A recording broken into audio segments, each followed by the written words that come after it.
Apa doang sih? Masih terkait dengan jelang Ramadan pemirsa, di mana di Kudus, Jawa Tengah harga kebutuhan pokok di pasaran mulai mengalami kenaikan. Kondisi tersebut pun diresahkan oleh masyarakat.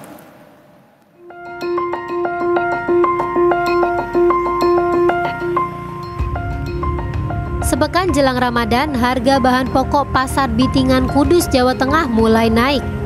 Lonjakan signifikan terjadi pada harga cabai rawit merah yang semula berkisar Rp40.000 per kilogram, kini naik menjadi Rp8.000 per kilogram.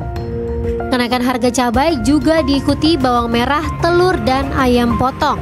Lombok mas, lombok merah keriting itu biasanya 30.000, 35, sekarang 45.000.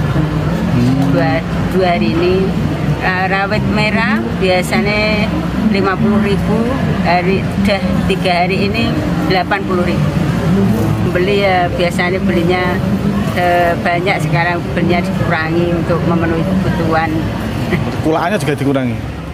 Lonjakan harga sejumlah kebutuhan pokok ini pun diresahkan oleh pemilik warung makan, membuat sejumlah penjual makanan terpaksa harus mengambil keuntungan sedikit demi tetap menjaga cita rasa makanan dan juga pelanggan. Kalau bulan-bulan kemarin itu ayam sempat turun, Bang. Harganya itu ya lumayan murah lah, tapi sekarang udah mulai melonjak naik. Mungkin karena efek mau Idul Fitri mungkin ya. Untuk seperti itu, untuk penjualan UMKM ya gimana ya Bang ya? Untuk harganya kita nggak bisa naikin, mungkin keuntungan sedikit ya? Keuntungan sedikit, yang penting karyawan kebayar. Warga berharap pemerintah dapat menjaga stabilitas harga kebutuhan pokok jelang Ramadan dan gencar menggelar operasi pasar murah. Jemaah Berita 1 Kudus, Jawa Tengah. Pameran Otomotif Indonesia International Motor Show atau IMS 2025 semakin ramai di akhir pekan ini. Berbagai brand otomotif dan aksesoris berlomba-lomba menawarkan promo menarik untuk menarik para pengunjung. Apalagi IMS 2025 akan berakhir pada Minggu esok.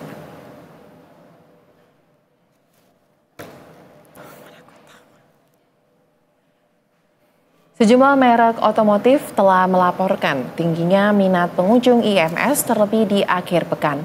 Pengunjung diperkirakan akan semakin ramai mengingat besok merupakan hari terakhir gelaran IMS 2025. IMS pun diramaikan dengan merek-merek ternama dan total ada 31 brand mobil serta 25 brand motor. Selain itu, seiring dengan tren otomotif yang mulai bergeser ke kendaraan listrik di pameran IMS juga jadi daya tarik khusus. Pameran ini semakin meriah sebab pengunjung juga dihibur oleh serangkaian konser musik. Malam ini ada Club Project yang siap menghibur pengunjung.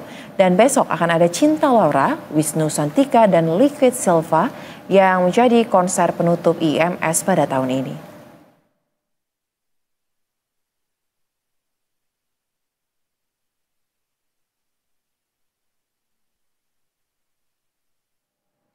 Dan langsung saja pemirsa, kita akan bergabung menuju ke area G-Expo Kemayoran, Jakarta Pusat dan bergabung bersama dengan reporter Berita 1 Teguh Adi serta juru kamera Ade Sohirman untuk melihat bagaimana suasana di IMS pada sore hari ini.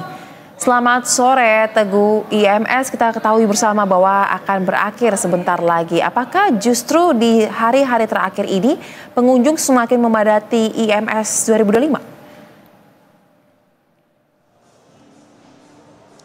Ya, selamat sore Soza dan juga pemirsa Berita 1. Betul, ternyata semakin hari semakin ramai pengunjung di IMS 2025 ini. Karena saya memantau dari gelaran hari pertama, dari opening ceremony, jadi saya bisa membandingkan bagaimana antusiasme di hari pertama hingga hari ke-10 ini. Dan memang antusiasmenya masih sangat tinggi. Terlebih ini merupakan hari Sabtu atau weekend, Soza dan juga pemirsa, sehingga masyarakat cukup memadati. Dan tadinya kami ingin melihat atau melakukan live report di red carpet atau di tempat pengunjung melihat-lihat mobil. Tapi ternyata kondisinya padat sekali, Soza, sehingga kami cukup kesulitan untuk melakukan live report di sana. Sehingga kami mencari lokasi yang lebih nyaman dan bisa untuk melaporkan langsung. Dan memang Soza, pada hari ini banyak sekali aktivitas atau atraksi yang menarik sejak tadi pagi. Dan memang tadi pagi ada Menteri BUMN Erick Thohir yang melakukan MOU dengan salah satu brand mobil asal Vietnam. MOU tersebut merupakan bentuk kerjasama antara Vietnam dan Indonesia bersama dengan PSSI, sehingga banyak sekali masyarakat juga tadi yang melihat, menyaksikan langsung bagaimana bentuk kerjasama. Dan tadi juga Erick Thohir sempat membeli 1 unit mobil dari brand Vietnam tersebut. Dan Soza, jika dapat saya gambarkan bagaimana situasi pada hari ini memang kondisinya ramai sekali pengunjung yang datang pada hari ini. Juru kamera Berita 1 Ade Suherman akan memperlihatkan bagaimana kondisi di jalan atau di red carpet para pengunjung yang melihat-lihat mobil yang ada di gelaran IEMS ini di IEMS 2025 ini, Soza dan juga pemirsa Berita 1. Dan memang kalau misalnya kita melihat tahun lalu antusiasme pengunjung dibanding tahun ini, Soza, memang pihak promotor sudah memitigasi banyak sekali langkah, karena memang pada tahun lalu sendiri IEMS ini meraup 6,7 triliun dengan menjual atau bertransaksi 19.000 lebih unit mobil, sehingga memang tahun ini diantisipasi dengan membuka pameran yang lebih besar dengan total area 154.000 meter kubik. Dan memang terlihat hingga pada hari ini gelaran IEMS masih ramai dikunjungi oleh pengunjung. Dan kemudian, Soza, selain itu, selain mobil untuk dipakai untuk keseharian, ada juga mobil-mobil lain seperti mobil TNI, kemudian juga bahkan mobil mainan. Soza, saya akan mengajak Anda untuk berjalan-jalan di sekitar IEMS sedikit saja. Ini mungkin ada salah satu mobil mirip seperti mobil konvensional, karena kalau misalnya kita melihat gelaran pameran mobil pada tahun-tahun kebelakang ini, banyak sekali mobil-mobil yang mengeluarkan mobil dengan berbentuk EV atau electrical vehicle, sehingga memang banyak sekali brand-brand mobil yang mengeluarkan mobil listrik teranyarnya dan dengan inovasi terbarunya. Ini merupakan salah satunya, Soza, dan memang mobil-mobil ini akan bersaing ke depannya untuk mencapai emisi karbon atau netralitas karbon pada tahun 2060 mendatang, Soza. Baik, nah kemudian Teguh, apakah ada data yang menunjukkan bagaimana rekap penjualan sejauh ini di IEMS 2025 sejak hari pertama hingga menjelang selesai?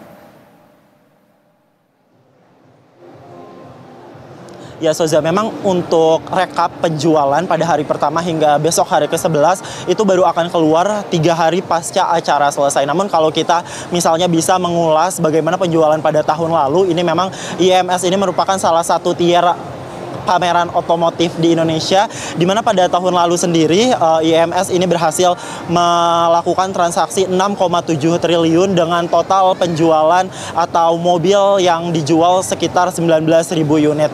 Dan tahun ini memang ditargetkan akan melebihi dari tahun lalu. Melihat tahun lalu sendiri itu targetnya yang awalnya 5,3 triliun mencapai 6,7 triliun, dan tahun ini ditargetkan akan lebih, Soza. Dan memang kalau misalnya kita melihat sejauh ini kendaraan yang paling laris dijual adalah salah satu brand dengan tipe Sea Lion, di mana sudah menjual 50% dari target yang akan dicapainya, Soza.